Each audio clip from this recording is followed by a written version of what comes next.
জানেন কি, সোজা রথের 5 দিনের মাথায় রাগ করে মা লক্ষ্মী কেন জগন্নাথ দেবের রথ ভেঙে দিয়েছিলেন? আর এই প্রথা রথভঙ্গ রূপে এখনো পালিত হয়।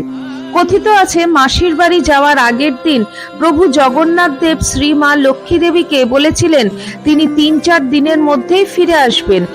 কিন্তু 4 দিন কেটে যাওয়ার পরেও যখন জগন্নাথ দেব ফিরলেন না, তখন মা লক্ষ্মী বেশ চিন্তিত হয়ে পড়েছিলেন। 5 দিনের দিন দেবী বিমলার পরামর্শে মা লক্ষ্মী পালকি নিয়ে গুন্ডিচা দেবীর মন্দিরের সম্মুখে উপস্থিত হন। শ্রী লক্ষ্মী আসছেন এই খবর পেয়ে প্রভু জগন্নাথ দেব মন্দিরের দরজা বন্ধ করে দেন। এর ফলে মা লক্ষ্মী অত্যন্ত রেগে যান এবং মনে মনে ভাবেন প্রভু জগন্নাথ দেব হয়তো তাকে ভুলে গিয়ে ভাই আর বোনকে নিয়ে আনন্দে দিন কাটাচ্ছেন।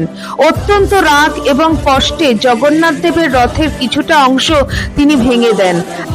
আর এই প্রথাই হীরা পঞ্চমীর দিন রথভঙ্গ নামে পালিত হয়। বলো জয় জগন্নাথ। Download ShareChat.